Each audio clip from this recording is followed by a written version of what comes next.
Olá, família, família do painel da Escola Sabatina 3ABN. Obrigado por se juntar a nós novamente para mais um estudo instigante sobre o tema do livro de Êxodo, que faz parte deste trimestre. Hoje estamos falando sobre viver a lei. Agora, muitas pessoas dizem: bem, por que eu teria que seguir a lei se a lei não pode me salvar? Bem, a Bíblia fala sobre o Código dos Dez Mandamentos e também sobre uma série de outras leis que vamos discutir hoje, sobre como Deus levou os filhos de Israel a viver em harmonia, moldando seu caráter.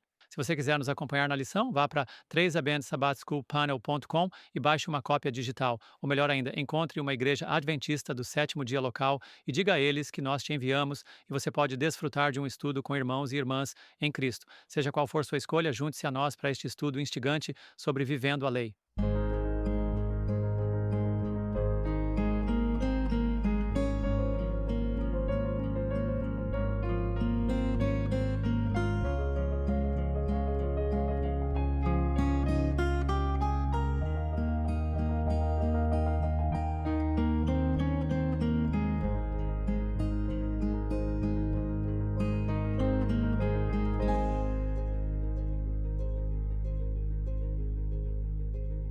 Olá, amigos, bem-vindos ao painel da Escola Sabatina da 3ABN. Eu sou John Loma Kang. Obrigado por tirar um tempo para se juntar a nós enquanto começamos a semana número 9, Vivendo a Lei. O que significa viver a lei? Agora, se você vive em qualquer cidade e ouve sobre crimes, você se pergunta: por que as pessoas não podem simplesmente viver em harmonia com a lei? Bem, é isso que o Senhor tem nos pedido há centenas de milhares de anos. Eu te capacitarei a viver em harmonia com a minha lei. Sim, essa vai ser nossa discussão hoje. Mas antes de irmos mais longe, conheça nosso painel. À minha esquerda está alguém que todos vocês conhecem, Jill Marconi. Jill, é bom tê-la aqui hoje. E você está com uma roupa incrível, nos conte sobre isso. Sim, de fato. Isso veio quando estávamos na Austrália. A delegação filipina veio para a Conferência das Mulheres e uma das minhas queridas irmãs assiste à escola sabatina o tempo todo e me deu isso. Acho que é um bolero, não tenho certeza, mas é lindo. Obrigado por homenageá-los ao usar isso. Simulation. Então, na segunda-feira, olhamos mais leis. Ok. Pastor Ryan Johnson, é bom tê-lo aqui. Eu gosto dessa voz retumbante. Conte-nos sobre o que você vai falar hoje. É maravilhoso estar aqui. Eu tenho a lição de terça-feira e estamos olhando para o plano original de Deus para seus filhos, o plano original de Deus para nós. Isso mesmo. E pastor John Denzi, chefe do Latino, conta o que está acontecendo? Bem, estou abençoado por estar aqui e ouvir o que Deus tem a dizer através de cada um de vocês. Tenho quarta-feira, olho por olho. Isso mesmo. E irmão Pastor James Rafferty, concluindo este estudo novamente. Concluindo este estudo. Estou muito grato por estar aqui, Pastor John. Eu tenho a lição de quinta-feira, ela meio que continua a lição de John, que é vingança, é apenas vingança. Bem, poderia orar conosco antes de irmos mais longe? Simulação. Pai Celestial, só quero agradecer novamente por como você tem nos ajudado a entender mais claramente o livro do Êxodo e seu grande pacto de amor. O plano que tu tens de nos restaurar a ti e o objetivo de colocar tua lei de volta em nossos corações para que a transcrição do teu caráter possa ser revelada em nós e através de nós. Esteja com nossos telespectadores hoje e guie e dirija seus corações para o céu e nossos corações através do Espírito Santo enquanto estudamos sua palavra. Oramos em nome de Jesus. Amém. Amém. Muito obrigado, Viver a Lei. Vamos começar com o nosso texto de memória em Êxodo 20, 22 a 23. Isso foi um estudo e tanto aprendemos muitas coisas. Acho que já lemos centenas de versos para esta lição e tem sido realmente revelador. Não acho que vamos esquecer o livro do Êxodo tão cedo, mas nos mostra em símbolos, em sinais, em cerimônias, em leis, em proibições e a presença de Deus ao longo de tudo, como Deus está trabalhando para nos redimir nos últimos dias, como seu povo dos últimos dias. Saindo do Egito ou do mundo e nos preparando para a Canaã celestial, Êxodo 20, versículos 22 a 23, a Bíblia diz: então, o Senhor disse a Moisés assim: você dirá aos filhos de Israel: vocês viram que eu falei com vocês do céu, que impressão? Falando com eles do céu, versículo 23, vocês não devem fazer nada para estar comigo, deuses de prata ou ouro, deuses de ouro vocês não devem fazer para si mesmos. Quando você olha para a vida dos filhos de Israel, quero dizer, Deus os tirou de uma circunstância quase difícil. E a propósito, antes de continuar, quero que saibam que enquanto falamos sobre nossas anotações, você pode pensar, bem, eu gostaria dessas anotações. Você pode acessar 3ABNS, ABBATHSCHOOLPAN e L.com e se registrar para ver essas anotações que estamos analisando. E às vezes nem cobrimos todas as nossas anotações, às vezes você recebe mais das nossas anotações do que realmente usamos, porque simplesmente explodem quando nos sentamos aqui e Deus nos dá muito mais. Mas você pode se inscrever e receber essas anotações mensalmente. E também gostaríamos de encorajá-lo a apoiar a 3ABN, porque estamos indo e crescendo e os desafios são grandes nestes tempos. E qualquer coisa que você faça pela causa de Deus, realmente apreciamos financeiramente. Agora, a Bíblia se revela enquanto olhamos para as leis de Deus nas Escrituras, especificamente para os filhos de Israel. Havia particularmente quatro categorias. Você tinha as leis cerimoniais, as leis morais, as leis civis e as leis judiciais. No nosso estado hoje, temos leis agrícolas, temos leis que vêm com sérias sanções punitivas, temos leis que implicam em sérias penas de prisão. Temos leis que podem resultar em uma punição leve, chamadas de contravenções, e também temos leis que simplesmente regulam relacionamentos entre as pessoas. Você sabe, houve um tempo em que as pessoas podiam apenas apertar as mãos umas das outras e isso era suficiente, mas esses dias já se foram há muito tempo. Você pode ficar surpreso se tiver um cartão de crédito e ler as condições de uso desse crédito. Uma vez eu disse a alguém que se casou, agora pense em se casar. Você disse ao seu cônjuge, vá até o cartório, leia todas as leis que regem o casamento neste estado e quando você concordar com elas, então eu me casarei com você. Tenho certeza de que você não fez isso porque isso poderia ter assustado aquela pessoa e dito: bem, eu não vou cobrir isso. Mas por que você se casou com essa pessoa? Pelo mesmo motivo que você segue Jesus. Se você me ama, você viverá em harmonia com meus mandamentos. Muito simples. Então, quando as pessoas ouvem falar de cerimonial, moral, civil e judicial, elas dizem: precisamos ser cristãos que obedecem a todos os detalhes? Quando você ama o Senhor, você não pensa nos detalhes. O poder de Deus vive em você e através de você. Qual é o ponto aqui? Deus deseja que seu povo seja diferente das nações ao redor. Você não gostaria de viver em uma comunidade onde há pouca ou nenhuma criminalidade? Você diz, quero estar em uma comunidade diferente. Deus está nos preparando para uma comunidade eterna, onde nada que contamine entrará, mas o cristão não espera até lá para parar de violar a lei de Deus. Pela graça e poder de Deus, podemos fazer isso agora. Então ele nos mostra, em segundo lugar, a lição destaca que Deus queria que eles se estabelecessem como uma comunidade de fé dedicada que viveria sob sua liderança e sua autoridade. Você conhece algum governo sem leis? É por isso que é uma paródia quando os pastores dizem a lei de Deus foi abolida. Por que haveria igrejas cristãs se a lei de Deus tivesse sido abolida? Onde não há lei, não há pecado, não há necessidade de um Salvador. E se você é um pastor que diz isso, né, pare de pregar e vá vender melancias. A lei de Deus não foi abolida. A lei de Deus é necessária para o pecador conhecer sua necessidade de Jesus. A terceira coisa mencionada pela lição é que todos estariam sujeitos à lei de Deus. Isso é tudo de nós, né? Somos, pela fé, sujeitos à lei de Deus. E a propósito, quando alguém diz que você não pode cumprir a lei de Deus, sabe o que eu digo? Nem mesmo o diabo acredita nisso, porque ele não ficaria bravo com aqueles que guardam os mandamentos de Deus se o Senhor não pudesse nos capacitar a ser obedientes às suas leis. E a quarta coisa apontada pelas lições é que juízes deveriam ser nomeados como administradores da lei e os sacerdotes deveriam ensiná-la. Os pais também desempenharam um papel crucial. Em qualquer cultura, as leis revelam os ideais, objetivos, intenções e o caráter do legislador.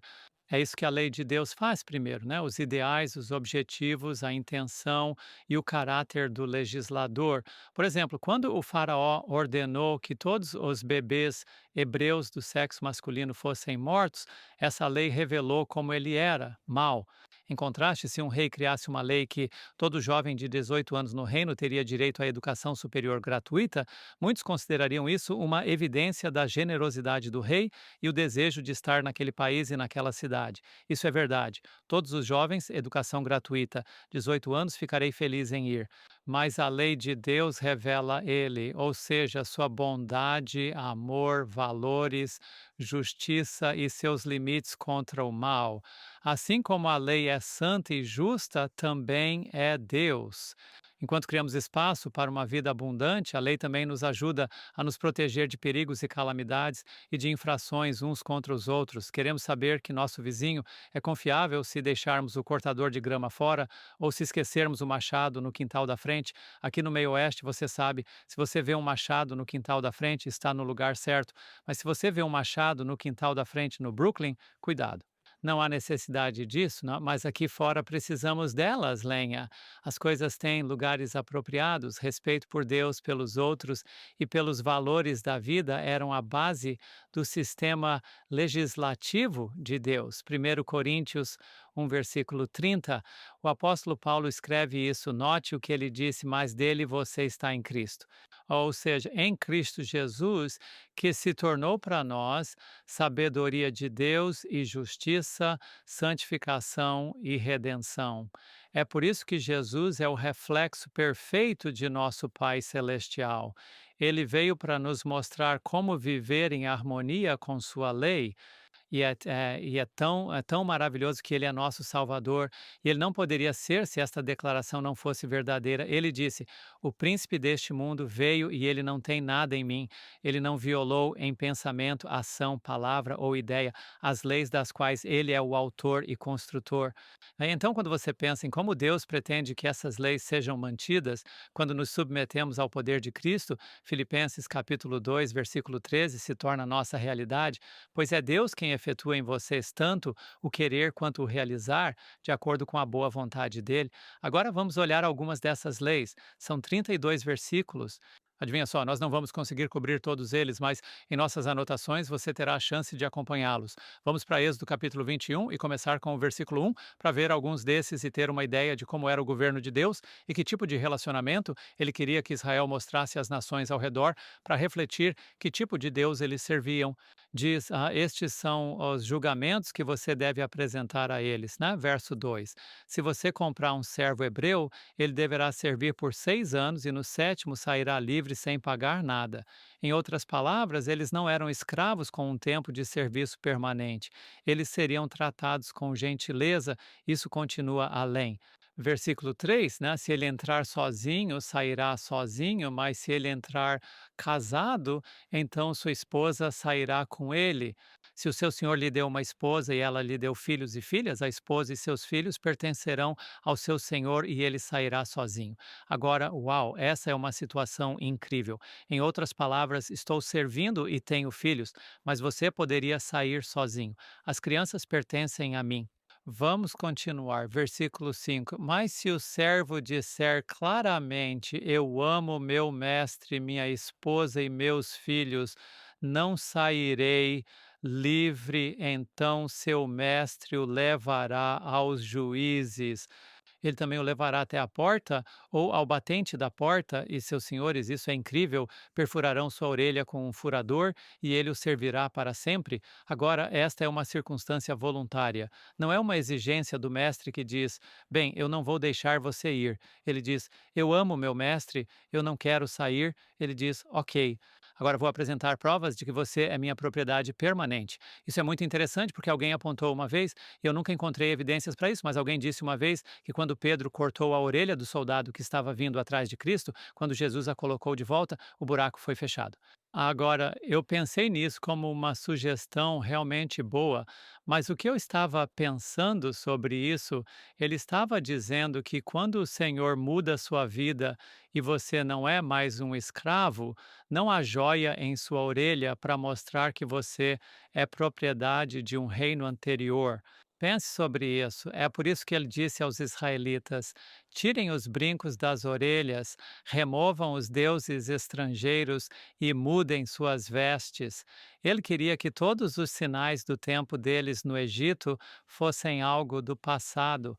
E o motivo número um é este, o mesmo motivo pelo qual acreditamos em uma mensagem de saúde, porque Deus não reivindica apenas a propriedade do interior, ele reivindica a propriedade do exterior, ele quer que sua luz brilhe, não os adornos da vida que vivíamos antes.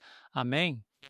Muito obrigada, Pastor João. Que fundação incrível! O Código da Aliança. Sou Jill Morricone. Na segunda-feira analisamos mais leis. Agora, sendo bem honesto com você, na minha opinião, há partes lindas da Bíblia. Eu amo ler a palavra. Encontramos Jesus e o plano de salvação, a interação da lei e do evangelho. Há tanta verdade a ser descoberta na palavra de Deus, o santuário e o tabernáculo que vamos explorar aqui em Êxodo. Mas há também algumas partes difíceis da palavra. Às vezes, me deparo com um comando, Pastor John, que vai contra o coração natural e pode ser um pouco difícil de ler e aceitar. Às vezes leio as genealogias e penso: ok, isso é realmente bom, mas vou pular para outra coisa. Às vezes, quando leio Êxodo ou mesmo Levítico, chegamos ao Código da Aliança e isso pode se transformar, por assim dizer, em uma lista de faça e não faça. Mergulhar nos detalhes cerimoniais e morais e todas essas leis presentes no Código do Pacto. Seria como em qualquer organização, você tem políticas e procedimentos, não é? Aqui na 3ABN temos políticas e procedimentos. Estou envolvido na redação de alguns deles, mas ainda é difícil, às vezes, simplesmente sentar e ler um manual de políticas e procedimentos. Então, quando eu olhei para a minha lista, e há 50 versículos, Pastor Ryan, 50 dessas políticas e procedimentos, e eu pensei: cadê Jesus? Como posso encontrar Jesus? O que vamos fazer é pegar uma amostra desses versículos. Não temos tempo para ler todos, uma amostra. E vamos encontrar 9 princípios que podemos aplicar em nossas vidas. E depois, 9 lições desses princípios onde encontramos Jesus. Eu não sei se conseguiremos cobrir todos os 18. E se não conseguirmos, você pode pegar as anotações e lê-las. Vamos começar. Princípio número 1. Estamos em Êxodo capítulo 22, versículo 1. Princípio número 1. Faça restituição, não faça o mínimo necessário. Êxodo 22, versículo 1. Se um homem rouba um boi ou uma ovelha e os abate ou vende, ele deve restituir 5 bois para cada boi e 4 ovelhas para cada ovelha. Ele está fazendo restituição, não apenas o mínimo. Dê muito mais do que o esperado. Zaqueu fez isso no Novo Testamento, não fez? Lucas 19. Ele deu metade de seus bens aos pobres, e se ele tomou algo injustamente, ele restituiu 4 vezes. Qual é a lição disso? Jesus não deu pela metade, não o mínimo necessário, nem um pouco mais da metade. Ele deu tudo.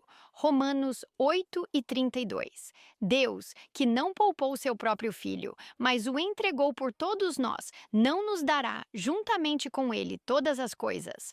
O princípio número 2 está no versículo 5. Êxodo 22:5. Segundo princípio, corrija erros. Cuide dos interesses dos outros. Se um homem fizer com que um campo ou uma vinha seja pastoreado e soltar seu animal e ele se alimentar no campo de outro homem, ele deverá fazer restituição com o melhor do seu próprio campo e o melhor da sua própria vinha. Agora você pode argumentar: eu não sabia que meu animal estava indo para o quintal do vizinho, mas isso é uma desculpa. Ele está cuidando dos interesses do seu vizinho. Conclusão. 2. Jesus considera os interesses dos outros antes dos seus próprios. Filipenses 2:5. Deixe que este pensamento esteja em você, que também estava em Cristo Jesus. E o que ele fez? Ele se humilhou e considerou nosso interesse e nossa necessidade. O terceiro princípio está no versículo 13. Existem circunstâncias atenuantes. Algumas coisas são acidentes. É bom entender isso e usar o bom senso. Versículo 13. Se for despedaçado, significando esta roupa, se foi despedaçado por uma fera, então ele deve trazê-lo como evidência. Ele não deve compensar o que foi rasgado. Em outras palavras, às vezes há acidentes, às vezes as coisas acontecem, e circunstâncias atenuantes se aplicam nessas circunstâncias. 3 lições. Jesus sempre julga com justiça. Ele entende as circunstâncias. Ele sabe o que está acontecendo. O equilíbrio equilíbrio perfeito entre justiça e misericórdia, porque amor é justiça e misericórdia. Quarto princípio.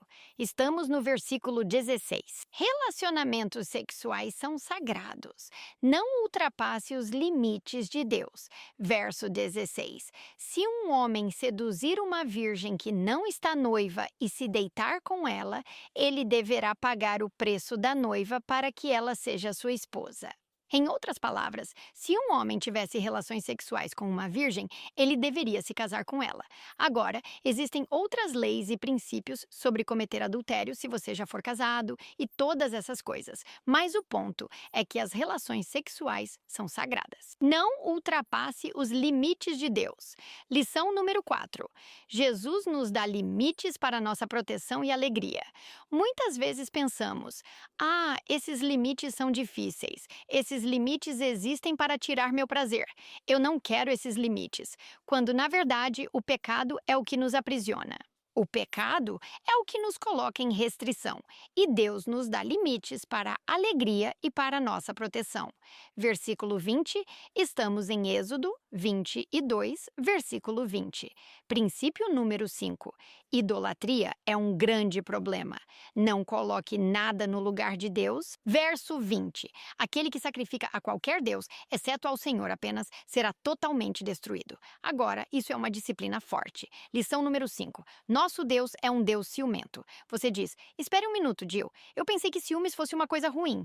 Bem, ter ciúmes de algo é ruim. Ciúmes do carro de alguém, ou posição, ou dinheiro, ou esposa. Deus é ciumento, porque já é dono de tudo. Êxodo 25. Não se prostrem diante deles, nem os sirvam. Eu, o Senhor seu Deus, sou um Deus ciumento. Ele não quer nada entre meu coração e ele, porque ele me criou e me redimiu e eu pertenço a ele. Vamos olhar para o princípio número 6. Estamos em Êxodo capítulo 22, versículos 21 a 24. Cuide dos fracos, viva com bondade, trate as pessoas de maneira justa, eleve os oprimidos. Você não deve maltratar nem oprimir um estrangeiro, pois vocês foram estrangeiros na terra do Egito. Não deve afligir a viúva ou a criança órfã.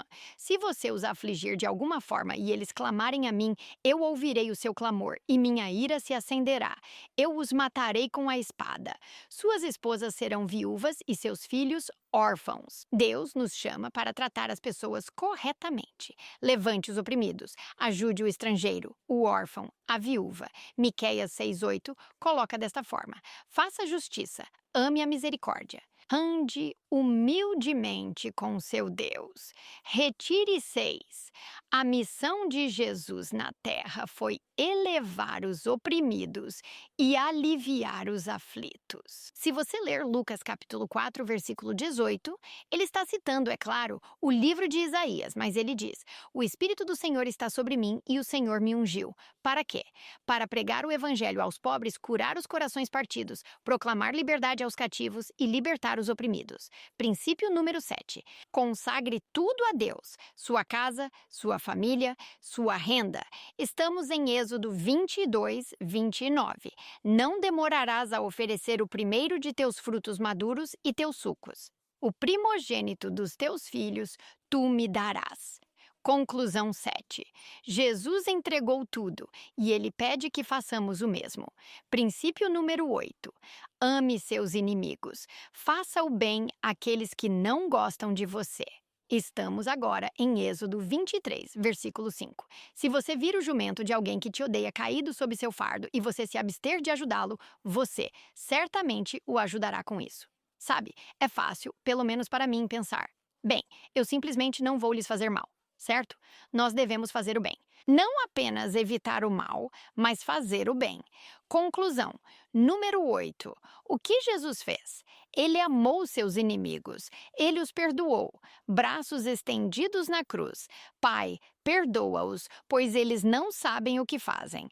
Princípio número 9. Ajude os pobres. Dê de si mesmo para aqueles menos afortunados. Estamos em Êxodo 23, 10 a 11. 6 anos você deve semear sua terra e colher a produção, mas no 7º ano, deixe-a descansar e descansar, para que os pobres do seu povo possam comer. E o que eles deixarem, os animais do campo poderão comer. Sabe o que isso me diz? Você deve se esforçar para ajudar outras pessoas. Talvez até perca dinheiro para ajudar outras pessoas. Retire 9. Jesus viveu para abençoar os outros desde o berço até a cruz. O propósito da vida dele não era ser servido, mas foi para servir e dar sua vida como resgate por muitos. Então, desafio você, ao ler essas políticas e procedimentos, às vezes secos e entediantes que Deus deu aos israelitas, a procurar por Jesus. Amém. Obrigado, Gil. Eu gosto disso. Procure Jesus. Às vezes as leis parecem mundanas e chatas, mas quando o Senhor as dá, nunca é assim. Você pode encontrar Cristo nelas. Vamos fazer uma pequena pausa para a missão e depois estaremos de volta com o plano original de Deus. Não vá embora.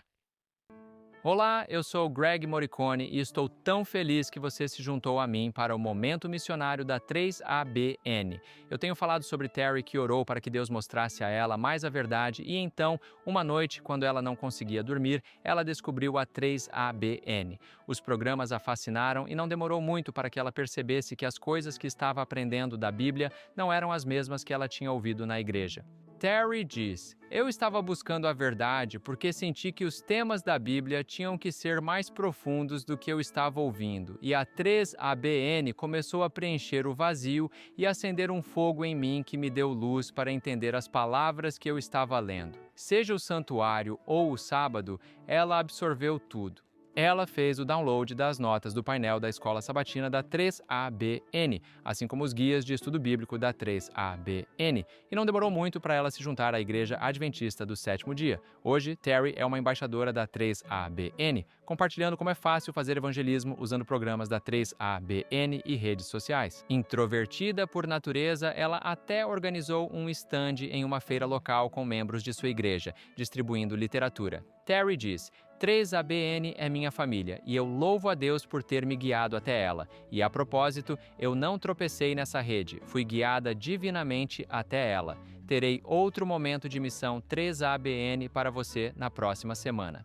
Bem-vindos de volta. A excursão pelo Êxodo continua com o pastor Ryan Johnson, o plano original de Deus. Pode começar. Obrigado, pastor Lomakang. Louvado seja o Senhor, pessoal. Mais uma vez, sou o pastor Ryan Johnson e concordo plenamente com o que a irmã Jill Morricone estava dizendo sobre como algumas dessas coisas podem ser difíceis de ler. O que vamos fazer enquanto seguimos para o verso 19 do Êxodo, capítulo 23, é parar um minuto e observar como Deus não age sem propósito em algumas dessas ações. Vou ler Gálatas, capítulo 3, verso 24. Este é o Paul falando sobre a lei mosaica. Ele diz: portanto, a lei foi nosso tutor, não para nos punir, mas para nos levar, estou citando, a Cristo, para que possamos ser justificados pela fé. Deus está sempre nos aproximando dele, nos ensinando sobre ele. E essas leis ensinam e incorporam justiça, proteção aos vulneráveis, verdade e também justiça implacável e obediência a Deus. E isso reflete quem Deus é. Sabe, você pode aprender muito sobre um povo pelas leis que eles mantêm. O pastor Lomakang estava falando sobre isso. E eu lembro de quando eles finalmente descobriram a pedra de Roseta e conseguiram decifrar os hieróglifos no Egito. Eles puderam ver as leis e aprenderam muito sobre como o povo era baseado em suas leis. Eu me pergunto o que as pessoas dirão sobre nós hoje em virtude das leis que mantemos. Mas Deus se esforça para nos tornar mais parecidos com Ele e nos aproximar cada vez mais dele. Então, sim, temos os 10 mandamentos. Essa é uma lei eterna. E depois temos algumas dessas leis cerimoniais que Cristo cumpriu, e então temos as leis civis e as leis judiciais que o pastor Lomakang estava falando. E então você tem algumas leis que fazem parte, ou são um adjunto dos 10 mandamentos, como, por exemplo, guardar o sábado e como eles deveriam fazer isso em sua cultura e comunidade. Agora, o sábado, isso é um mandamento. Isso é eterno. Somos informados em Isaías, capítulo 65, que manteremos o sábado para sempre. E, quando guardamos o sábado, mostramos fé em Deus para nos sustentar. Você sabe, o próprio Deus, quando ele criou o sábado aqui na terra, diz que ele descansou. E quando ele descansou, eu adoro isso. Ele mostrou fé na sua própria palavra ao não precisar continuar trabalhando e o mundo não se desmancharia. Certamente podemos ter fé na palavra de Deus para nos sustentar enquanto guardamos seu sábado. Então, vamos em frente e vamos olhar para Êxodo 23. E oficialmente, eu deveria começar bem no versículo 20, mas espero que você não se importe, irmã Moricone. Eu estava olhando para o versículo 19, e isso é um pouco do que você provavelmente cobriu em suas anotações, que você pode baixar, louvado seja o Senhor. Diz, as primeiras dos primeiros frutos, isso é Êxodo 23, 19. Da tua terra trarás para a casa do Senhor teu Deus. E então, tem essa parte aqui. Não cozinharás um cabrito no leite de sua mãe. Agora, cozinhar significa ferver. E uma criança, estamos falando de um bode. Não ferva um bode no leite de sua mãe. E esta é uma daquelas coisas, você pensa, por que, Deus? Você está apenas criando regras para nos confundir. Então, eu pesquisei um pouco e descobri, pastor Lomakang, que ferver um cabrito no leite da mãe era um ritual cananeu. Às vezes, Deus quer que façamos certas coisas e não entendemos completamente qual é o propósito, mas Ele está nos afastando do mal. Não é realmente algo impressionante? Como pastor, encontramos isso o tempo todo. Por que eu não posso e por que a igreja não quer? O Senhor sabe o que está fazendo. Vamos direto ao assunto. Versículo 20. Eis que eu envio um anjo à tua frente para te proteger no caminho e te levar ao lugar que preparei. 21.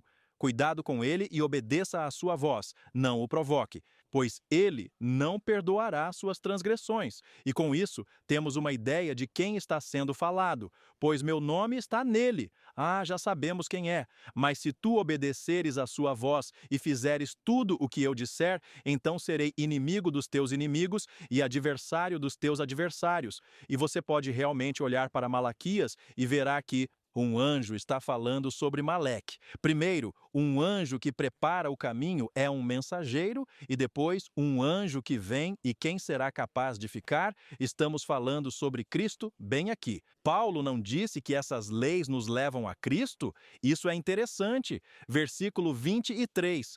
Pois o meu anjo irá adiante de ti e te levará aos amorreus e aos hititas e aos perizeus, todos esses itas, e os cananeus e os heveus e os jebuseus, e veja isto, e eu os eliminarei. Isso significa que o Senhor destruiria cada indivíduo que fosse membro desses clãs Ite?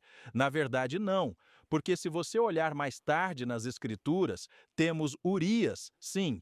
E então, o que Deus quer cortar quando vemos esse refrão voltando é a cultura da idolatria. Ele conhecia a fraqueza do seu povo. Ele sabe que até hoje temos a tendência de adorar deuses com D minúsculo. E aqui está a prova no versículo 24. Não te inclinarás a seus deuses, entendeu? O Senhor tem um propósito quando nos diz para fazermos as coisas que Ele quer que façamos, e era isso que Ele também tinha para os israelitas aqui.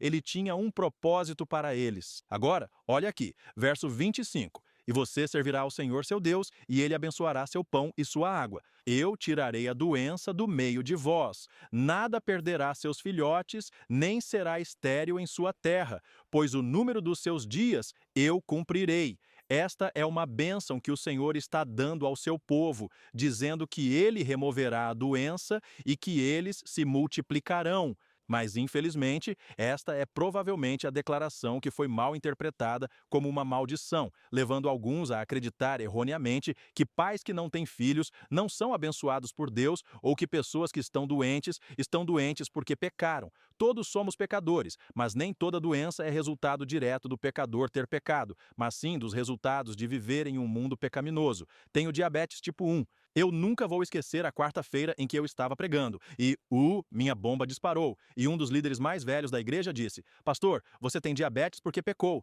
Eu disse: Mas é diabetes tipo juvenil. E então ele disse: Bem, seu pai deve ter pecado. Bem, eu mal podia esperar para ligar para o meu pai. O que você fez? Não, Deus não está amaldiçoando. Deus está abençoando. Ele está dizendo: eu vou te abençoar, lá nos versículos 24 a 25. E então, chegamos a isso. Aqui está o plano original de Deus. Versículo 28, eu enviarei vespas, ó cara, diante de ti, que expulsarão o Eveu, o Cananeu e o Eteu de diante de ti. Eu não os expulsarei de diante de ti em 1 ano, para que a terra não se torne desolada e os animais do campo não se multipliquem contra ti. Pouco a pouco os expulsarei de diante de ti, até que sejas multiplicado e herdes a terra. Deus diz: enviarei vespas. Agora, essa palavra vespas é uma vespa literal? Bem, na tradução direta pode ser, mas também pode representar exércitos. Então, que tal sim? Deus usará o que ele quiser usar, ele diz, para expulsar os inimigos. E o que é isso de pouco a pouco? Acontece que se você expulsar um povo de sua terra muito rapidamente, a terra fica desolada. E então os animais tomam conta. Há uma história em 2 Reis 17, onde os israelitas foram expulsos de sua terra e ela ficou desolada por um tempo. Então o inimigo entrou e tomou conta, e havia leões na terra. E os leões atacaram alguns deles. Deus sabe o que está fazendo. Pouco a pouco ele diz: eu os expulsarei. Esta é uma bênção sobre o povo, mas note, não diz aqui, e você lutará. O plano original é que Deus lutaria por eles. Deus está disposto, Deus é capaz, Deus lutará por você. E há precedentes. Você tem Josafá em 2 Crônicas 20, Deus lutando por seu povo. Você tem Gideão em Juízes 7, Deus lutando por seu povo. Você tem Ezequias em 2 Reis 19, Deus lutando por seu povo. E o meu favorito absoluto, você tem a experiência do Mar Vermelho. É tão bom que eu tive que ler por mim mesmo. Vamos para Êxodo 14. No versículo 14, eles estão sentados à beira do Mar Vermelho. Eles não sabem como vão atravessar. E veja o que diz bem aqui no versículo 14. O Senhor lutará por você e você manterá sua paz. Tenha misericórdia. Como assim? Fique em silêncio com reverência? Sim, fique em silêncio porque não há mais nada a dizer? Sim, olhe para o poder do Senhor. Este era o seu plano original para os filhos de Israel. Mas quantas vezes nos adiantamos aos planos do Senhor com os nossos próprios? Eu sou culpado. Vamos ter cuidado para obedecer ao Senhor e deixar que Ele execute seu plano em nossas vidas. Amém. Obrigado. Amém. Obrigado. Que bênção! Agora estamos na parte da lição de quarta-feira e olho por olho, e muita gente pratica isso, olho por olho. E me lembro quando eu era pequeno, parecia que, se alguém te dissesse que você era feio, você deveria dizer que eles são mais feios, e então eles continuariam indo e voltando. Bem, avançando para, eu acho que foi, escola primária e ensino médio em Chicago. Se as pessoas dissessem algo para você, você deveria tentar insultá-las ainda mais. E é assim que a sociedade é. Mas Deus está nos chamando para fazer melhor, para ser uma luz. E então, estamos sendo uma luz quando estamos nos vingando? E Jesus diz algumas coisas interessantes sobre olho por olho no capítulo 5 de Mateus. Mas, primeiro, vamos para Êxodo 21, versículos 24 a 25. E veja, a mensagem apresentada para nós lá, e diz em Êxodo 21, 24. Olho por olho, dente por dente, mão por mão, pé por pé, queimadura por queimadura, ferida por ferida, golpe por golpe. E devemos ter cuidado para não tirar isso de contexto e entender por que Deus incluiu essas coisas lá. Trata-se de justiça, de fazer o que é certo e não o que é errado. No capítulo 5 de Mateus, a partir do versículo 38, Jesus começa a nos ajudar a entender essas coisas. E diz ali no versículo 38, você ouviu o que foi dito, olho por olho e dente por dente. Mas eu lhe digo para não resistir a uma pessoa má, mas quem lhe der um tapa na face direita, vire a outra para ele também. Sabe, é interessante que as pessoas más tenham olhado para esse versículo e testado os cristãos, dando-lhes um tapa para ver se eles vão oferecer a outra face, e depois chamam você de hipócrita por não fazer isso. Essas coisas, é claro, são difíceis, mas com a graça do Senhor podemos fazer essas coisas. Jesus não estava pedindo às pessoas para fazerem algo que fosse impossível. Jesus estava pedindo às pessoas que fizessem algo que, sob a graça e sob a bênção do Espírito Santo, podemos fazer essas coisas. E claro, Jesus exemplificou essas coisas em sua vida. Ele foi considerado um homem de tristeza e familiarizado com o sofrimento. Vamos prosseguir e ler versículo 40. Mateus, capítulo 5, versículo 40. Se alguém quiser processá-lo e tomar e tirar sua túnica, deixe-o levar também seu manto. Agora, isso era para ser uma mensagem para a pessoa que está processando você. E o versículo 41, quem te obrigar a andar 1 milha, vai com ele 2. Agora, os israelitas estavam sob o controle romano e, por lei, se um romano estivesse carregando um fardo e visse um judeu, ele diria, Ei, vem aqui, vem aqui, vem aqui, carregue minha carga. E o judeu tinha que fazer isso por lei. Agora, diz que você tem que fazer isso por 1 milha. Eu sei que estamos usando a palavra milha, mas é outro equivalente para aqueles tempos. E então, por lei, o judeu deveria carregar isso. E depois... E ele estava contando os passos.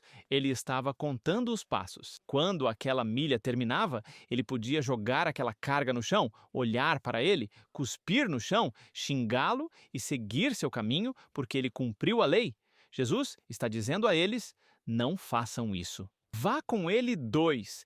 E isso estava na mensagem aos romanos, que o conhecimento que eles tinham de Deus os guiou para serem diferentes e uma luz para os outros. Mateus, capítulo 5, versículo 42. Dê a quem te pede, e de quem quer emprestar de você, não vire as costas. Novamente, princípios que nos ajudam a ser uma luz para os outros. Vamos para o versículo 43. Vocês ouviram que foi dito, você deve amar o seu próximo e odiar. Seus inimigos e as pessoas estavam ouvindo o que Jesus estava dizendo, e isso é o que Jesus diz no versículo 44, mas eu digo a você, ame seus inimigos, abençoe aqueles que te amaldiçoam, faça o bem àqueles que te odeiam e ore por aqueles que te usam maliciosamente e te perseguem para que você possa ser filhos de seu Pai no céu, pois ele faz seu sol se levantar sobre os maus e bons e envia chuva sobre os justos e injustos. Se levanta sobre os maus e os bons e envia chuva sobre os justos e os injustos. Uau! Então Deus já está dando um exemplo para nós de que devemos entender que devemos fazer o bem mesmo quando o mal está sendo feito contra nós. Agora, é muito interessante quando você olha para essas coisas e diz, devemos amar nosso inimigo?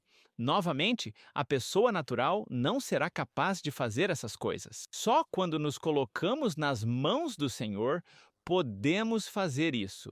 Sabe, lembro-me de entrevistar uma senhora que veio a 3ABN e fiquei impressionado porque ela tinha uma filha, a filha dela foi morta. E aquela pessoa que matou a filha dela, claro, foi presa e colocada na prisão. E a senhora, pela graça de Deus, encontrou perdão em seu coração e começou a visitar essa pessoa na prisão. E ele ficou tão chocado com isso que concordou em estudar a Bíblia. Ela deu estudos bíblicos a ele e essa pessoa se converteu. Eu apenas louvo ao Senhor porque Ele nos dá exemplos para seguir que são para o nosso próprio bem. Vamos para Isaías. Desculpe, o capítulo 5 de Mateus. Ainda não vamos para Isaías. Mas eu lhes digo, amem seus inimigos, abençoem aqueles que os amaldiçoam, façam o bem aos que os odeiam e orem por aqueles que os usam maldosamente e os perseguem. E eu estou falando agora sobre essas coisas, e pode ser que alguém me ouvindo esteja experimentando essas coisas. As pessoas podem estar te xingando, talvez te odeiem e estejam te usando, talvez na escola ou no trabalho, e isso acontece. Às vezes, pessoas chegam a uma posição de supervisor ou gerente, e de alguma forma, algo acontece no cérebro deles e eles começam a maltratar seus colegas de trabalho e se aproveitar deles e maltratá-los e esquecem que já estiveram em sua posição antes. E o que fazemos com essas coisas? Bem, aqui estão as instruções. Ore por eles. As instruções que nos foram dadas são orar por eles e continuar a mostrar-lhes luz e amor. Versículo 45. Já lemos isso? Para que vocês sejam filhos de seu Pai, pois ele faz o sol nascer sobre os maus e os bons e envia chuva sobre os justos e os injustos. E isso é algo para se maravilhar. Você sabe, Deus realmente traz chuva para os justos e os injustos, porque Deus ama a todos. Mesmo aqueles que levantam o punho e amaldiçoam Deus são abençoados por ele. Todos os dias, Deus abençoa as pessoas, até mesmo aquelas que se afastam dele. E eu simplesmente me maravilho com seu incrível amor por nós. Versículo 46. Pois, se você ama apenas aqueles que o amam, que recompensa você tem? Os cobradores de impostos não fazem o mesmo? Estas são palavras para considerarmos. E se você cumprimenta apenas seus irmãos, o que faz mais do que os outros?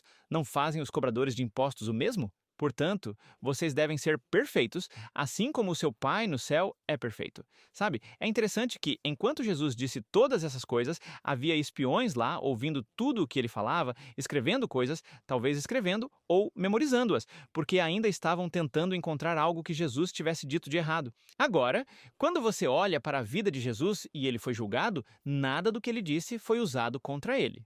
Por quê?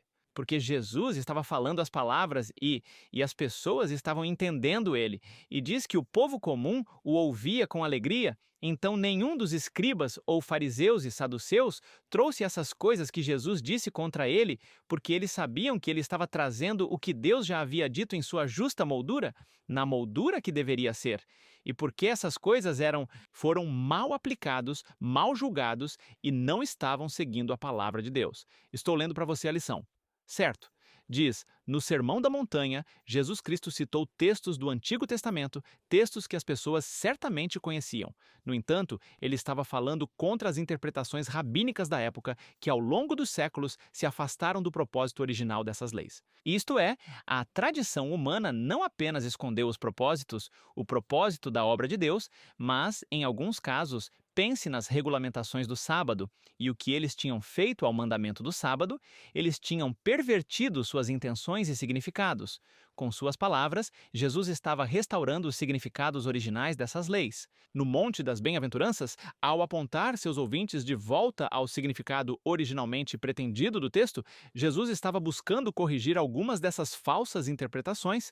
Então, existiam essas falsas interpretações. E quero terminar com o Salmo 18, versículo 46 ao 48, ou talvez 49, se tivermos uma chance. O Senhor vive, bendito seja a minha rocha, que o Deus da minha salvação seja exaltado. É Deus quem me vinga e subjuga os povos sob mim. Ele me livra dos meus inimigos, também me levantas acima daqueles que se levantaram contra mim.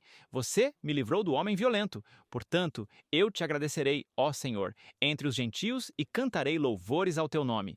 Devemos deixar que o Senhor nos vingue. Não devemos tomar vingança em nossas próprias mãos. E essas coisas que lemos em Êxodo servem para nos ajudar a entender que não devemos retaliar, mas trazer essas coisas ao Senhor para que Ele resolva as coisas. Amém. Amém. Obrigado, Pastor John. Apenas construindo nisso, Pastor James Rafferty aqui, e tenho a lição de quinta-feira intitulada Vingança, e está apenas começando de onde John parou ou retomando de onde John parou. Estamos olhando para Romanos capítulo 12, versículo 19, assim como Deuteronômio capítulo 32, versículo 25. E o guia de lições pergunta: que promessa e mandamentos são encontrados nesses versículos e como estão intimamente relacionados? Então, vamos lê-los. Primeiro, vamos ler Romanos capítulo 12, versículo 19. Sejam amados, nunca se vingue, mas deixe para a ira de Deus, pois está escrito: a vingança é minha, eu retribuirei, diz o Senhor. Isso é da versão em inglês padrão, e então Deuteronômio 32, 35 da versão King James: a mim pertence a vingança e a recompensa. Seus pés escorregarão no devido tempo, pois o dia da sua calamidade está próximo e as coisas que virão sobre ele se apressam. O que esses dois versos têm em comum? Uma das coisas que você percebe imediatamente é a declaração que Deus está fazendo, e isso é algo que pertence a Ele que não devemos tomar. Há algo que pertence a Ele que não devemos tomar, assim como devolvemos o dízimo a Deus. Por que devolvemos? Não pagamos, não recebemos, devolvemos. Por que devolvemos? Pertence a Ele, porque pertence a Ele. Então, nestes versículos é muito claro, não é de ambas as declarações que a vingança, na verdade, pertence a Deus, é dele. E é por isso que é muito importante para nós não buscar vingança. E eu acho que este é um princípio que vemos em todas as Escrituras. Agora, no Antigo Testamento, havia juízes que foram estabelecidos e eles deveriam julgar sob Deus, sob a direção de Deus. Na verdade, no Novo Testamento, você também tem essa ordem da igreja, essa ordem do Evangelho que chamamos de Mateus capítulo 18. Mas tem a ver principalmente com o relacionamento com a igreja, o relacionamento com o povo de Deus. E no Novo Testamento passamos de uma teocracia, que é um governo direto de Deus sobre seu povo, para governos terrenos. E quando você chegar ao capítulo 13 de Romanos, o contexto disso é falar sobre governos terrestres. Está falando realmente sobre os romanos e que devemos pagar impostos e dar nossa lealdade aos poderes que existem, porque eles são estabelecidos por Deus. Claro, originalmente, Deus queria estar acima de seu povo. Agora, as pessoas estão sob os romanos. Então, continuando com o capítulo 5 de Mateus, Paulo está dando sua dissertação sobre o capítulo 5 de Mateus no capítulo 13 de Romanos. Ele está basicamente nos dizendo que devemos nos submeter às autoridades porque Deus as estabeleceu. Agora, nesta época, Nero provavelmente está no trono e Paulo é levado diante de Nero não uma, mas duas vezes. Na primeira vez ele é liberado, na segunda ele é executado. E nesse contexto, Paulo está escrevendo sua última carta ao jovem Timóteo. E nestas duas últimas epístolas, ele diz que o fim do mandamento, o telos do mandamento, o objetivo do mandamento é o amor de um coração puro. Precisamos orar por todos os homens e pelos reis e por aqueles que estão em autoridade. Então eu quero que a igreja agora esteja orando por Nero. Ele está prestes a me matar, mas eu quero que todos vocês orem por ele e intercedam por ele. Não necessariamente para que ele me liberte, mas para que ele seja salvo, porque este homem enfrentará uma consequência bastante grande quando o dia chegar. Você sabe que David teve dificuldade com isso. Quero dizer, ele realmente lutou com isso. Lemos sobre isso no Salmo 23. Se você quiser abrir no Salmo 23. E ele está falando sobre essa contradição que está na cabeça dele, a contradição que ele tem sobre como a justiça não é feita contra os malvados. Na verdade, ele diz que é exatamente o oposto. Ele diz que ele estava com inveja, versículo 3, da prosperidade deles. E eles não havia laços na morte deles. A força deles estava firme. Eles não estavam em apuros como outros homens, diz no versículo 5. Eles não foram atormentados como outros homens. O orgulho deles os cercava. Seus olhos estavam sobressaindo com gordura. Eles corromperam seus caminhos com maldade, no versículo 8. E eles abriram a boca contra os céus e sua língua estava caminhando pela terra. Ele está falando aqui sobre a prosperidade dos ímpios e em contraste com aqueles que estão seguindo o Senhor. E isso era avassalador para ele. Na verdade, ao continuar no versículo 15, ele disse: "Se eu falasse assim, eis que ofenderia contra a geração dos teus filhos." E quando eu pensei, versículo 16, em saber isso, foi muito doloroso para mim. E eu acho que essa é a maneira que muitos de nós na Terra se sentem hoje. Quando você olha para a prosperidade dos ímpios, quando você olha para nações, digamos, ou comunidades, ou grupos de pessoas que têm riqueza, poder e influência e basicamente fazem o que querem e saem impunes, e então você olha para pessoas que estão oprimidas, que são pobres. Quero dizer, eu tenho um bom amigo que parece que a lei apenas ela pressiona-o pelos pequenos delitos que ele comete em comparação com a maldade que alguns desses ricos e poderosos conseguem se safar. E é avassalador, foi avassalador para David. Ele simplesmente não conseguia compreender, era demais para mim, ele disse. Então ele está lutando com tudo isso e depois ele diz até o versículo 17, eu entrei no santuário de Deus e então eu entendi o fim deles. Oh, como eu fui tolo! Quão tolo eu fui e ignorante, certo? Você os coloca em lugares escorregadios e os lança para a destruição, verso 18. Como eles são levados à desolação em um momento, eles são completamente consumidos pelo terror, como em um sonho quando alguém acorda. Ó Senhor! E então, David aqui está chegando a uma realização da consequência final da maldade e do mal. E essa realização é encontrada em todas as Escrituras, mas não há lugar onde isso seja mais claramente pronunciado do que no livro do Apocalipse. No livro do Apocalipse temos esses 4 ciclos proféticos. Temos as 7 igrejas, os 7 selos, as 7 trombetas e, em seguida, o ciclo final das 7 últimas pragas. E eu chamo assim porque Apocalipse 12 começa, como os outros ciclos, com o nascimento de Cristo. Na verdade, é o seu nascimento e ressurreição. Isso é o começo do ciclo profético. E então ele se move ao longo da história da igreja e a história dos poderes das eras das trevas, enquanto eles são ressuscitados nos últimos dias e imagens feitas para eles, e então a história do poder final em Apocalipse capítulo 13, fazendo uma imagem para a besta e impondo a marca da besta. Toda essa história, incluindo a rebelião de Lúcifer no céu, lançado a esta terra para enganar o mundo inteiro, toda essa história é resumida no versículo nos capítulos 12, 13 e 14. E então, o capítulo 15, após o grito final ser dado ao mundo inteiro no capítulo 15, você começa exatamente o que David foi apontado bem aqui. Você começa este julgamento final de Deus sobre toda a maldade, Apocalipse 15, Apocalipse 16, Apocalipse 17, Apocalipse 18, Apocalipse 19, Apocalipse 20. E quando você chega ao capítulo 19 do Apocalipse, você vê algo realmente único, algo que você não encontrará em nenhum outro lugar na Bíblia. Vamos dar uma olhada lá no capítulo 19 do Apocalipse. Começaremos com o versículo 1 do Apocalipse 19. E depois dessas coisas, eu ouvi uma grande voz de muitas pessoas no céu, dizendo: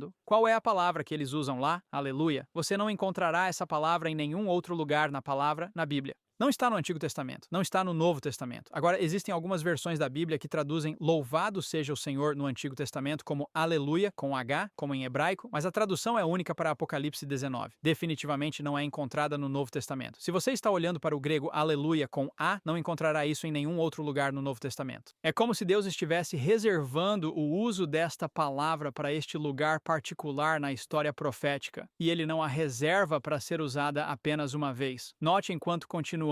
Aleluia, salvação e glória e honra e poder ao Senhor nosso Deus, pois são verdadeiros e justos os seus. O quê? Julgamentos. Pois ele julgou a grande prostituta que corrompeu a terra com suas fornicações e vingou o sangue de seus servos em suas mãos. Deus fará isso. Deus é um Deus de justiça. Deus é justo e Deus fará isso. Ai de nós se fizermos isso. Não somos chamados para fazê-lo. Isso pertence a Deus. Não tire isso dele. Pertence a ele. E novamente, versículo 3. Eles disseram: Aleluia. Este é o segundo aleluia. E sua fumaça subiu para sempre.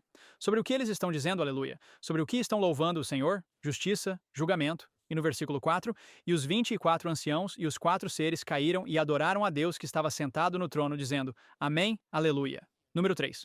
Queremos dizer aleluia quando, estamos na igreja e estamos acreditando ou adorando a Deus e assim por diante. Mas vamos dizer aleluia aqui porque está surgindo essa ideia de que a justiça de Deus é algo que não é compatível com seu caráter de amor, quando na verdade é fundamental para seu caráter de amor. E somente aqueles que vão resistir até esse momento e ser capazes de dizer com Deus e por Deus, aleluia, vão ser totalmente restaurados com a imagem de Deus. E então eu acho, novamente diz no versículo 5, e uma voz saiu do trono dizendo, louvem o nosso Deus. Agora essa é a terminologia em inglês que também significa aleluia, de certa forma. Não é a mesma palavra grega, mas é um quarto aleluia, e todos vocês servos e vocês que o temem, tanto pequenos quanto grandes. E ouvi como se fosse a voz de uma grande multidão e como a voz de muitas águas e como a voz de grandes trovões dizendo, aqui está, número 5, aleluia, pois o Senhor Deus onipotente reina. E então diz, alegrar-nos-emos e regozijar-nos-emos e daremos honra a ele, pois o casamento do Cordeiro chegou para sua esposa, a mulher. A igreja, as pessoas que estão dizendo com Deus por causa de seus julgamentos, aleluia, finalmente se prepararam. Elas deram julgamento a Deus. Elas permitiram que Deus tivesse sua vingança. Elas sabem que a vingança pertence a Ele, mas louvam a Deus quando essa justiça finalmente se manifesta. Amém. Obrigado, James. Obrigado, Johnny. Obrigado, Ryan. Obrigado, Jill. Quais são os seus pensamentos finais? Eu só encorajo você a abrir a palavra de Deus e até olhar naqueles lugares que você normalmente não olharia ou leria sobre. Procure por Jesus. Busque. Peça um coração compreensivo. Amém. Eu concordo totalmente com isso. Na verdade, quero repetir isso. Procure Cristo na palavra. pois Ele está lá. E lembre-se, Ele lutará por você. Amém? Amém? Estou lendo de Provérbios 24, 29. Não diga que vou fazer a ele o que ele me fez, eu retribuirei ao homem conforme seu trabalho. Deus é quem retribuirá às pessoas conforme seu trabalho. Então, em vez de dizer, vou dar a ele um pedaço do meu, da minha mente, ou vou dar a ele um pedaço do próprio remédio, deixe Deus fazer a vingança. Amém. Amém.